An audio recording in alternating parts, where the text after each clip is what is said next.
I just finished reading M-Trends report, and there was some pretty shocking things in there. Well, maybe not shocking. It's all pretty par for the course when you think about the direction that the cybersecurity field from an attacker and defender standpoint is going, and just how interconnected tech is nowadays. So I wanted to zero in on one stat in particular that was represented in the report in through the lens of the trust map here, and that was the 22 seconds. 22 seconds, well, set that aside for a second. Organizations have kind of done their tabletops and built their incident response plans around this idea that you've got maybe hours, you've got days because of the low and slow, breach, monitor, then move laterally over time approach that's been talked about in literature and reports and in threat advisories, all of that stuff for years now.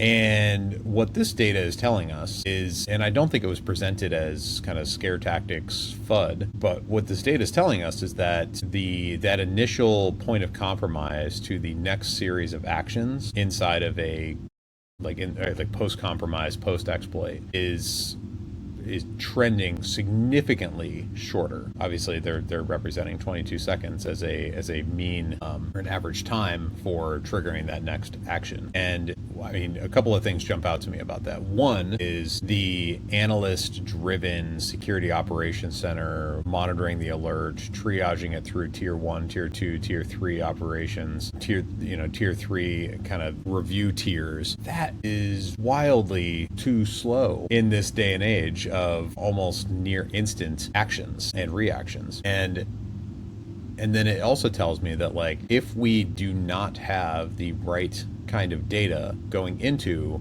a security operations function that is more driven by automation and kind of governed by or controlled, orchestrated by people, and we're going to be kind of playing catch up as a body of defenders.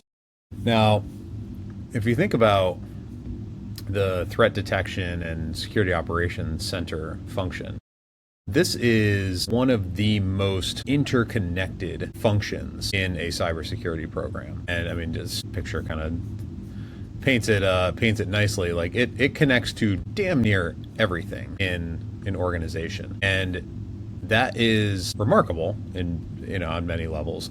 But it also kind of, if we are thinking about this, if you're thinking about making the move to a more agentic security operations center, agentic SOC, agents in the loop, or working alongside of analysts, taking the co-pilot model, I think what that ultimately forces us to do is not just drop agentic SOCs into the mix and forego and let it pass the SIMs of old, but what this picture tells me around the interconnectedness is that this 22-second window stat, to me, it should be looked at as a design parameter going into really like a redesign or re-architecture of what detection and response really needs to look like inside of a modern organization.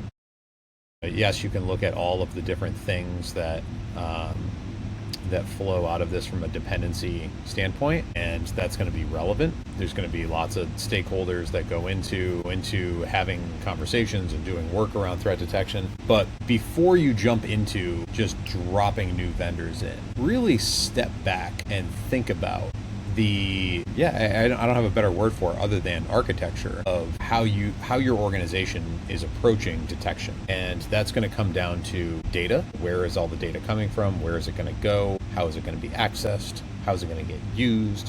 AI almost has to be, or likely is, a part of the picture. Obviously, if you're looking at an agentic SOC, it's naturally a part of the picture.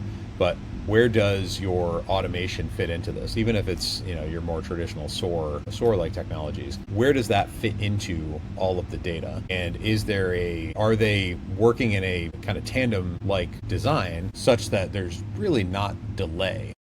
The automation capability can work almost directly on the data, whether it's as it's coming in or in a kind of or as the data is joined with, as new streaming data coming in is joined with the existing data to make correlations and such, or a combination of both. And then you need to be really thinking about all of those different mission essential functions and business processes and profit centers of your organization, the teams that are driving, the things that are driving your organization, what really matters, and what your attack surface looks like, and really thinking about like where you focus your efforts in terms of alert curation and making sure you have the richest set of logs, because most organizations are not in a position to wildly overcorrect and just collect everything, because we'll likely end up in a situation that is probably not too dissimilar from the early days of SIM, where people just started dumping all manner of unstructured data into these tools, and we had runaway spend, runaway systems. We had to do a lot of start from scratch, rebuilding, redesigning.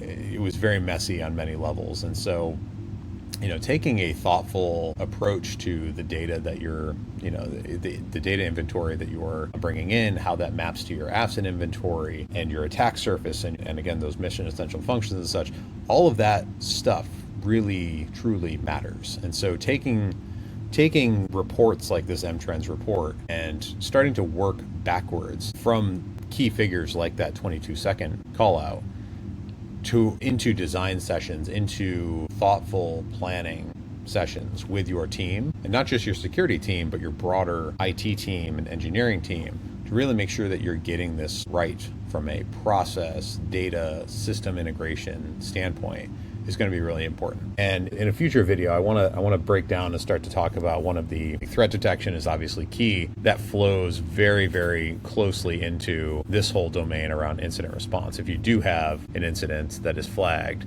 it's going to flow immediately into incident response and what needs to actually happen there. If we are talking about, again, 22 seconds, even minutes of action reaction on the technology front in terms of attacker sequences, then there's a major shift that needs to happen in a lot of organizations around how they manage incident response, the systems and tools and technologies that end up supporting their incident response flows. Then even going so far as to how we do tabletops and simulations and all of that. A lot of, at Sidekick, we've shotgun. Well, we do tabletops for our organizations or our customer organizations, but in other cases, we'll ride shotgun on tabletops that like insurance companies will run. And in these cases, you got insurance company coming down, charging $50,000 for a tabletop that's really talking about things like they're still dealing with problems from 5 years ago.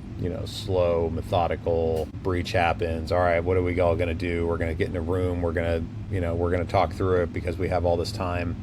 And the way that we test and the way that we assess the readiness, breach readiness, and resilience of organizations is going to need to change as an extension of this wholesale threat detection and SOC redesign. So, anyways. I'm going to wrap this up. Just hit 10 minutes, so I don't want these to flow too long. But word of the advice of the day: if this is on your dance card for 2026, start with a thoughtful, intentional design, and not just a planning session, but real, true process and technology architecture design conversations, because that will end up flowing into all of those team tooling process decisions that end up being made as a result of that. So, all right. Thank you so much, everyone. Have a great rest of your week.